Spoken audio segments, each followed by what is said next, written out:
రేవంత్ రెడ్డి గారు ఎప్పుడు ఒక మాట గట్టి చెప్తుంటాడు, నేను 1 కోటి మంది ఆడబిడ్డల్ని కోటీశ్వరులు చేస్తామని చెప్తుంటాడు. చెప్పి ఆయన ఒక 2 పథకాలు ప్రారంభించాడు. ఆ 2 కూడా మన ఉమ్మడి మహబూబ్నగర్ జిల్లాలో ప్రారంభించారు కాబట్టి ప్రెస్ మిత్రుల దృష్టికి రావాలని చెప్తా ఉన్నా. ఒకటి, నేను ఆడబిడ్డలకు బస్సులు కొనిచ్చిన అని చెప్తున్నాను. ఈ బస్సులు అనేటివి మండల సమాఖ్య ఆధ్వర్యంలో కొంటున్నారు. ఒక్క బస్సు, ఒక ఆర్టీసీ బస్సుకి 36 లక్షల రూపాయలు అవుతుంది.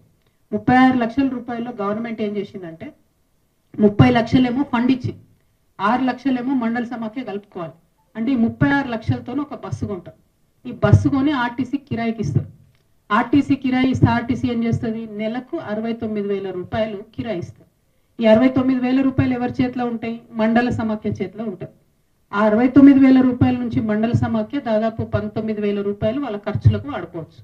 వాడుకోగా మిగిలిన 50,000 రూపాయలు ఏవైతే ఉంటాయో ఆ 50,000 రూపాయలు కూడా ఆ మండలంలో ఉన్నటువంటి అన్ని వేల మంది మహిళల్లో ఏదో ఒక మహిళలకు 50,000 రూపాయలు లోన్ ఇస్తారట. లోన్, గ్రాంట్ కాదు, రివాల్వింగ్ ఫండ్ కాదు, ఏం కాదు, ఓన్లీ లోన్. ఆల్రెడీ లోన్ రానేవట్టే, మహిళా గ్రూప్లు ఉన్న ప్రతి ఒక్కరికి లోన్ రానేవట్టే. ఇంకా ఒక్కొక్కసారి ఏంటంటే వాళ్ళ టార్గెట్లు మీట్ అయితే లేవు అని చెప్పి అదనంగా లోన్లు ఇస్తారు. ఉత్తరాయణ అంటే కూడా లోన్లు ఇస్తున్నటువంటి పరిస్థితి ఉన్నది. ఇప్పుడు ఇంత బస్సు పెట్టి మొత్తం ఇంత వేసి కథ వేసి వచ్చేది 50,000. ఆ 50,000 కూడా లోనే ఇస్తుంది. మరి ఎవరు కోటీశ్వరులు అవుతారు దీంతో? లోన్ ఇస్తే ఎట్లయితారు?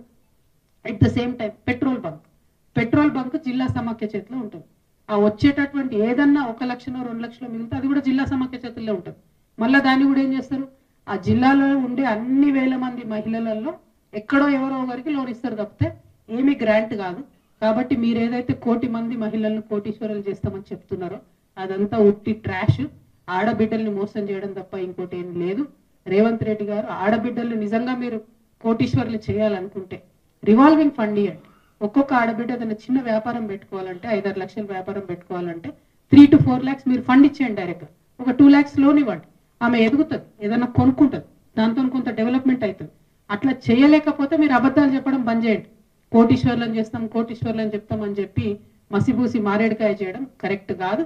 మీరు నిజంగా అచ్చంపేటలో పుట్టి వనపర్తిలో చదివి కొడంగల్లో గెలిచిన అంటే అచ్చంపేటలో ఉన్న ఆడబిడ్డలకు తులం బంగారం ఇవ్వండి ఫస్ట్. వనపర్తిలో ఉండేటటువంటి ఆడపిల్లలకు స్కూటీలు ఇవ్వండి ఫస్ట్. కొడంగల్లో ఉన్నటువంటి మా మహిళలందరికీ కూడా 2,500 రూపాయలు ఇవ్వండి ఫస్ట్, మంత్లీ ఇస్తామనేది. అవి ఇస్తే వాళ్ళు ఏమైనా డెవలప్ అవుతారు. కానీ ఉట్టిగా అబద్ధాలు చెప్పడం చాలా దారుణం.